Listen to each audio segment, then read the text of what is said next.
लेकिन दयानंद जी का जो पॉजिटिव कंट्रीब्यूशन है वो है समाज उद्धार का।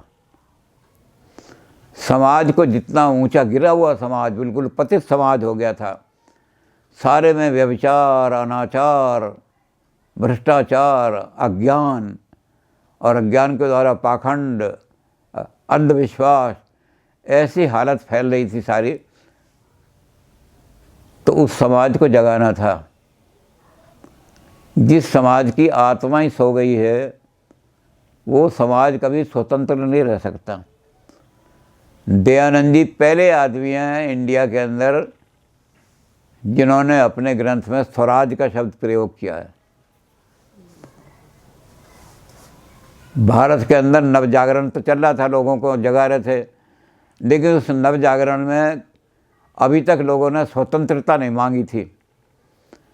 तो स्वतंत्रता का शब्द तो नहीं अभी चल रहा था, कोई आंदोलन भी नहीं चल रहा था स्वतंत्रता का, लेकिन स्वतंत्रता की भावना जो है उसको सबसे पहले दयानंद जी ने प्रयोग किया।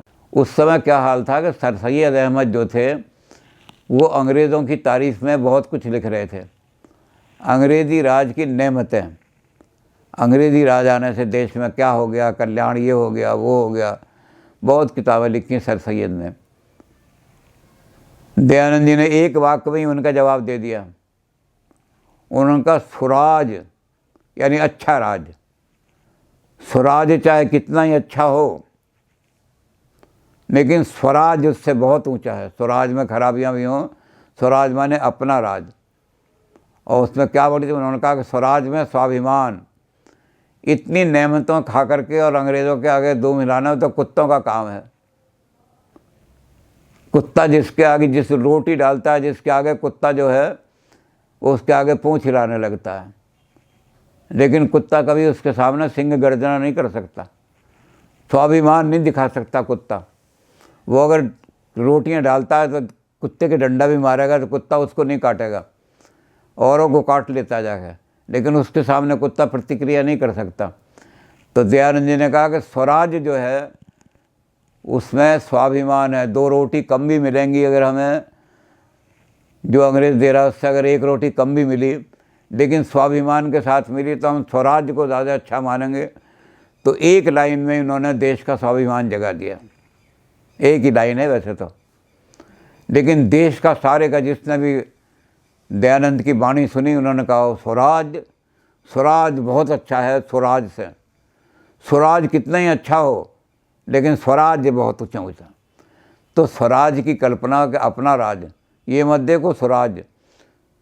जो आदमी आपके गले में पट्टा डाल करके कुत्ता बना कर आपको रखा हुआ है और आपको रोज़ाना वो मीट भी खिला देता है, वो आपको स्वाभिमान से नहीं जीने देगा। और एक आदमी आपके गले में पट्टा तो नहीं रखा हुआ, आपको रोटी भी कम मिल रही है, लेकिन आप स्वाभिमान से गरज सकते हैं शेर की तरह से, तो वो शेर की तरह गरजने वाला स्वराज है।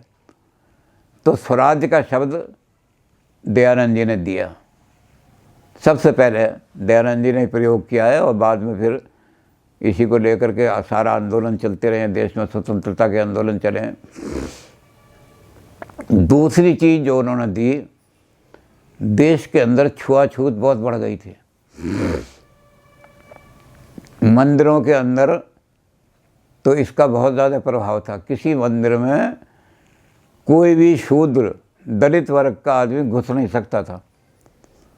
मंदिर के दरवाजे पे भी अगर चढ़े तो उसमें मारते थे उसको, मंदिर के दरवाजे से पीछे हट गया, धो इसको, उससे धुलवाते थे, मंदिर को पवित्र कराते थे।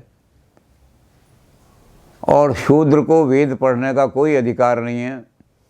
वेद ज्ञान से वंचित कर दिया था करोड़ों लोगों को। उसका लाभ किसने उठाया? उसका लाभ ईसाइयों ने उठाया। हमने जिनको मंदिर से निकाला, ईसाइयों ने कहा तुम हमारे यहाँ आओ, ईसा मसीह की शरण में, हमारे यहाँ पूजा करो, हमारे यहाँ कोई वरना नहीं। कहते हमें तो पूजा नहीं करने देते, मंदिर के अंदर जाके खाना भी नहीं खा सकते, बाहर दे देते हमें। तो मंदिर के बाहर बैठो, वहाँ हरिजन आ रहे हैं, वाल्मीकि आ रहे हैं, तो उनको तो बिल्कुल ही नहीं घुसने देते थे। उनके लिए शब्द भी बड़ा गंदा प्रयोग करते थे, भंगी का शब्द प्रयोग करते थे और उनको बाहर बिठा देते थे। तो ईसाई आते थे, अरे यहाँ बाहर सड़क पर बैठ कर खाना क्यों खा रहे हो? कि जी मंदिर में हमें घुसने की आज्ञा नहीं है। अरे हमारे यहाँ आओ, बड़ी शान से हम आपको अपने चर्च में बिठाएंगे, पक्का फर्श है चर्च का, उसके बैठो। तो जिनको हमने त्याग दिया था बिल्कुल ही, उनको ईसाई अपना रहे थे। तो दयानंद जी ने कहा कि ऐसा तो सारा आर्य धर्म ही खत्म हो जाएगा, सारे ईसाई बन जाएंगे। तो दयानंद जी ने वेद में से ही प्रमाण निकाले। वेद में कहीं नहीं लिखा हुआ है कि शूद्र वेद नहीं पढ़ सकता। दयानंद जी ने चुनौती दी। उन्होंने कहा कोई भी आदमी मेरे पास शास्त्रार्थ करने आओ और मुझे ये दिखाओ कि वेद में कहाँ वर्जित है कि शूद्र वेद नहीं पढ़ सकता, इसलिए मैं शूद्रों को वेद पढ़ाऊँगा। और उन्होंने वेद पढ़ने का अधिकार शूद्रों को भी दे दिया।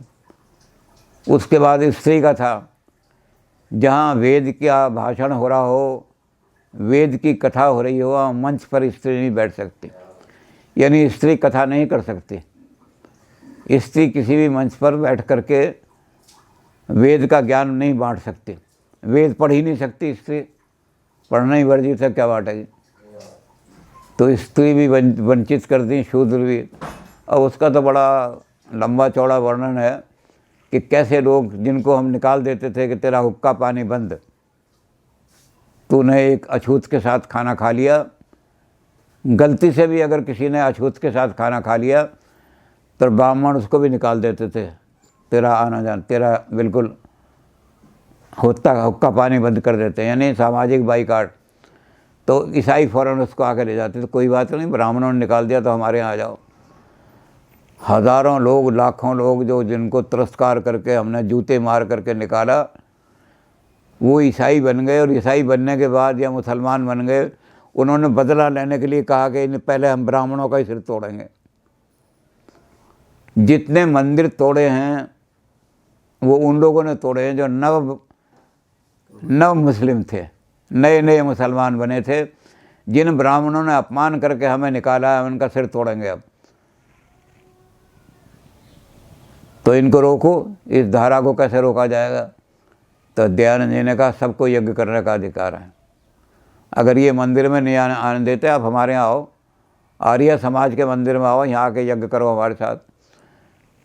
तो शूद्रों को वेद पढ़ने का अधिकार दयानंद जी ने दे दिया और चुनौती दे दी, दिखाओ कहाँ लिखा हुआ है वेद में कि शूद्र वेद नहीं पढ़ सकता। और उसका प्रमाण, उसका क्या परिणाम क्या हुआ कि आज बड़े बड़े शूद्र जो हैं, बड़े वेद के ज्ञानी निकल रहे हैं, जो शूद्र घर में पैदा हुए लेकिन वेद का ज्ञान अर्जित करके यज्ञ भी कर रहे हैं, गायत्री का उच्चारण भी कर रहे हैं और बड़े विद्वान चुनौती दे रहे हैं ब्राह्मणों को, आ जाओ हमारे साथ शास्त्रार्थ करो, हम तुमसे ज़्यादा वेद मंत्र पढ़ के सुना सकते हैं। तो दयानंद जी ने जागृति ला दी उस समाज में जो समाज बिल्कुल उपेक्षित था। और दूसरा काम उन्होंने क्या किया, उन्होंने लोगों को कहा कि अगर बच्चों को, अपनी जाति को, अपनी संतति को, अपने आगे वाली नस्लों को आप अच्छा संस्कार बनाना चाहते हो, या तो इनको ही कहोगा, अंग्रेज़ ने लिख दिया है आपको, India is nation of Coolidge. Bharat तो कुलियों की, इनका आदमी जो पैदा होता है, भारत के अंदर जो बच्चे पैदा होते हैं वो इसलिए पैदा होते हैं कि हमारे कुली बन करके हमारी सेवा करें, हमारे घोड़ों की लीद उठाएं, हमारे जूते पॉलिश करें। तो कहते हैं इनको अगर बच्चों को आप कोई आला अफसर बनाना चाहते हो तो इनको ज्ञान देने वाली माता जो है वही संस्कार दे सकती है। जब माता को ही पता नहीं कि अच्छा क्या है और बुरा क्या है, तो बच्चों को क्या संस्कार देगी? तो दयानंद जी की घोषणा थी कि बच्चों को अगर संस्कार दिलाने हैं तो माँ को एजुकेटेड बनाओ, एजुकेशन दो। माँ एजुकेटेड होगी तो बच्चे संस्कारित निकलेंगे, नहीं तो माँ को पता ही नहीं होगा। किसी ने कह दिया नहीं जी ये काम बड़ा अच्छा है, तो बच्चा दुराचार भी करने लगेगा, ये पंडित जी बता रहे हैं बड़ा अच्छा काम है, या और दूसरे लोगों ने आके भड़का दिया। और माँ अगर ज्ञाता होगी तो बताएगी नहीं बेटा ये काम अच्छा है, काम खराब है, और फिर बच्चों को अच्छे संस्कार देगी। तो दयानंद जी ने नारी कल्याण के लिए, नारियों की शिक्षा के लिए जितना काम दयानंद जी ने किया इतना किसी ने नहीं किया। इसका प्रमाण गांधी जी ने अपने ग्रंथ में दिया है। गांधी ने कहा है कि सारी दुनिया में क्रांति हुई, अमेरिका में भी क्रांति हुई, रूस में भी क्रांति हुई, सब जगह क्रांति हुई। फ्रांस में 3 क्रांतियाँ हुई, लेकिन उन क्रांतियों में जितना मेरी क्रांति में, मैंने 2 सत्याग्रह किए और 1 आंदोलन चलाया, भारत छोड़ो आंदोलन, उसमें जितना महिलाओं ने भाग लिया इतना दुनिया की किसी क्रांति में महिलाओं ने भाग नहीं लिया। महिला घर से निकल कर के आ गई, चौका और चकला बेलन इससे ऊपर उठी महिला और राजनीति में आई। तो उन्होंने गारंटी से कहा दिखाओ, दुनिया का रिकॉर्ड दिखाओ। अमेरिका की क्रांति में कितनी महिलाएं थीं, फ्रांस की क्रांति में कितनी महिलाएं थीं, रूस की क्रांति में कितनी महिलाएं थीं, और मेरी क्रांतियों में कितनी महिलाओं ने हिस्सा लिया। तो पता लगेगा कि उन क्रांतियों से बहुत कहीं ज़्यादा मेरी में। उसका कारण गांधी ने लिखा है, इसका सारा श्रेय 100% सारा का शब्द कर दिया, इसका सारा श्रेय ऋषि दयानंद को जाता है कि उसने महिलाओं में चेतना जागृत कर दी, महिलाओं को देशभक्ति का भाव दे दिया, महिलाओं ने को शिक्षा देनी शुरू कर दी, और शिक्षित महिलाएं घर की 4 दीवारी चाहे कितनी मजबूत थी उसको तोड़ करके बाहर आ गई। नहीं तो पर्दे में उनको टीबी हो गई और बीमारियां हो गई, लग गई, और महिला वहीं मर गई घर के अंदर ही।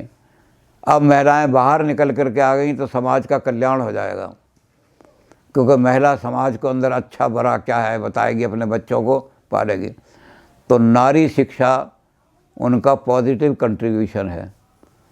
अछूतों को वेद पढ़ना, भी यहाँ जहाँ आर्य समाज का ज़्यादा असर हुआ, दयानंद जी पंजाब में आए थे तो यहाँ पंजाब के लोगों ने उनका बड़ा स्वागत किया था। तो यहाँ पंजाब में जहाँ उनका ज़्यादा प्रभाव हुआ दयानंद जी का, वहाँ क्या हुआ कि आप सारे हरियाणा में जाटों के गाँवों में चले जाओ, रोहतक के आसपास, वहाँ सारा हवन ही जाट कराते हैं। दयानंद जी कहते थे बताओ कहाँ लिखा हुआ है कि पंडित ब्राह्मण ही हवन कराएगा। उन्होंने कहा दयानंद जी ने तो कर्म से वर्ण व्यवस्था मानी है, जन्म से नहीं मानी है। जिस पंडित को वेद के मंत्र भी नहीं आते थे उसे अधिकार ही नहीं है हवन कराने का, और जिसको वेद मंत्र आते हैं वो ही पंडित है। कर्म से आप तो जातिवाद को भी ख़त्म करके कर्म के आधार पर ही वर्ण व्यवस्था है, इसका बड़ा प्रचार किया। बाकी अपनी पुरानी परंपराओं को, वेद परंपराओं को तो चला ही रहे थे। वेद में जो चीज़ें विहित हैं यानी लिखी हुई हैं, दयानंद जी उनसे बिल्कुल अलग नहीं हुए, वेद के रास्ते पर ही चले। तो दयानंद जी पुनर्जन्म को मानते हैं, पुनर्जन्म होता है इसको मानते हैं। और क्या कहते, कोई किसी प्रूफ की ज़रूरत नहीं, चूँकि वेद में लिखा हुआ, वेद विहित। सत्य को सिद्ध करने के लिए दूसरे सत्य की आवश्यकता नहीं होती, सत्य तो स्वयं सिद्ध है।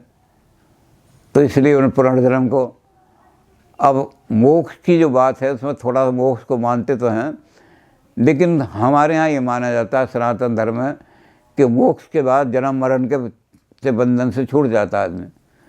दयानंद जी ने कहा कि एक समय ऐसा आएगा कि जब सारी सृष्टि जो है कि पता नहीं कितने करोड़ साल बाद उन्होंने कैलकुलेट करके दिया है कि सारी सृष्टि में प्रलय होगी, और प्रलय होकर के सृष्टि सारी लय हो जाएगी, सारी की सारी प्रकृति में चली जाएगी, जहाँ से निकली है वहीं चली जाएगी।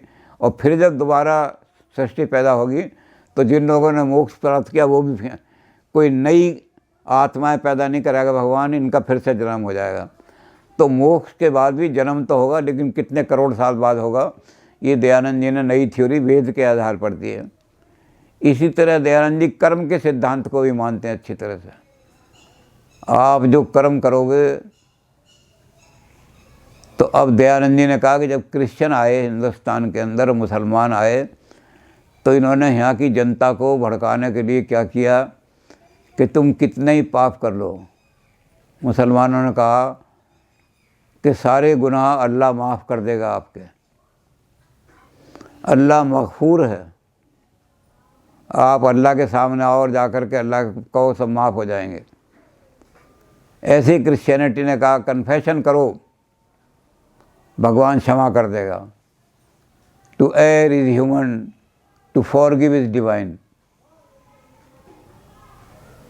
तो इस तरह लोगों को इन्होंने, लेकिन वेद में इस चीज़ का वर्णन नहीं है। तो हमारे यहाँ ईसाइयों और मुसलमानों की नकल करने के लिए हमारे यहाँ भी ये बना लिया, सर्व पापेभ्यो, सारे पापों से मुक्त कर दूंगा। तो एक मंदिर के अंदर बहुत बड़े दयानंद के शिष्यों से मंदिर में गए, लोगों ने कहा जी, वो कहने लगा मंदिरों में नहीं जाते, मूर्ति पूजा नहीं करते। उन्होंने कहा जी हम मूर्ति पूजा नहीं करा रहे, वहाँ मंदिर के अंदर हमने एक चिकित्सालय थोड़ा सा खोला है, उस चिकित्सालय का उद्घाटन आपसे करा रहे हैं। तो चिकित्सालय में तो आ सकते हैं आप, दयानंद जी ने मना नहीं किया चिकित्सालय के लिए। उन्होंने कहा मैं दयानंद का भक्त हूँ, जहाँ मूर्ति पूजा होगी नहीं जाऊँगा। उन्होंने कहा वो चिकित्सालय तक ही रहना, वहाँ मत जाना जहाँ मूर्ति है। तो चिकित्सालय में आ गए। उन्होंने कहा कि आपने मंदिर के अंदर लोक कल्याण का काम शुरू किया है, बड़ा अच्छा है, और आप पर ये बताओ कि आप में से कितने आदमी ऐसे हैं,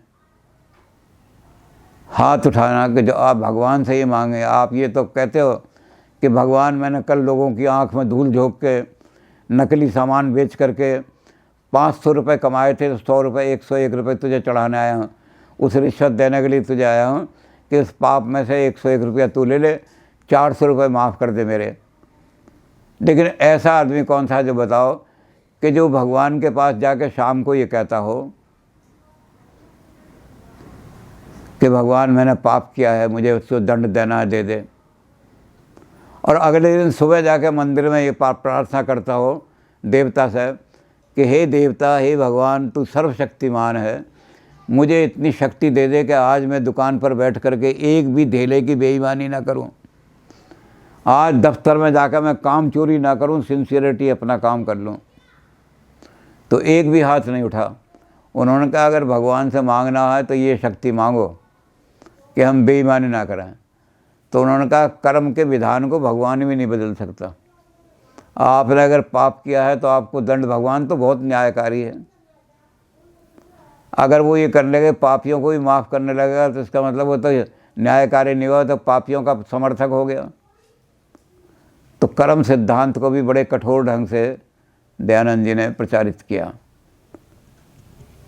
और भी समाज के अंदर बहुत सारी ऐसी अवस्था थी जिन्होंने समाज को जगाया।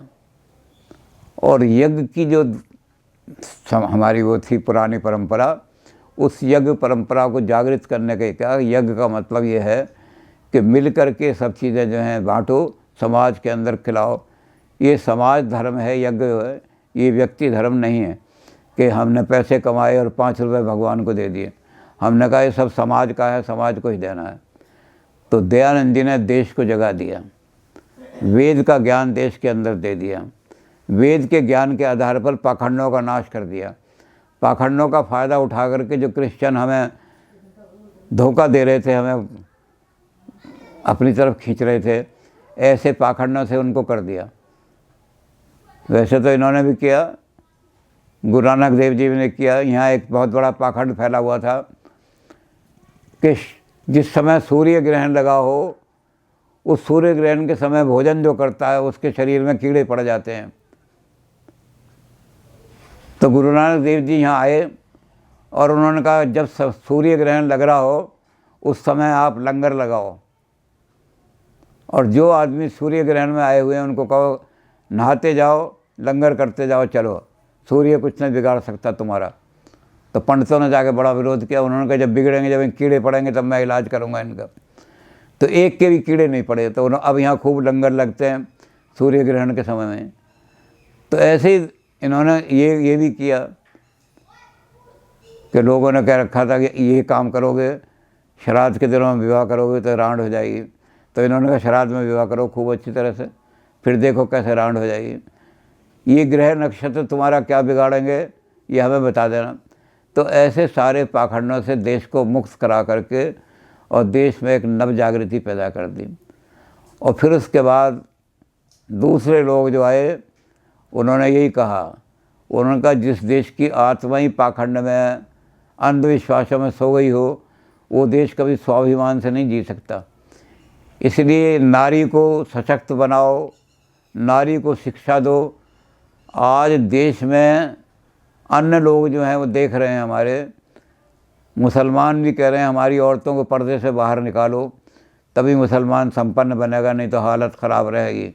और भी लोग क्योंकि दयानंद ने इतनी जागृति पैदा कर दी कि आज स्त्री शक्ति खड़ी हो गई सारी की सारी, और घरों में संस्कार फैल गए, संस्कारवान परिवार, घर घर में यज्ञ हो रहे हैं।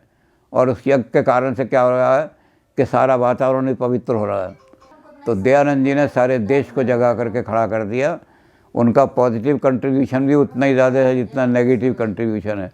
तो दयानंद जी को हम एक स्वामी दयानंद नहीं मानते, बल्कि हम कहते हैं ऋषि दयानंद को हमारा नमस्कार है।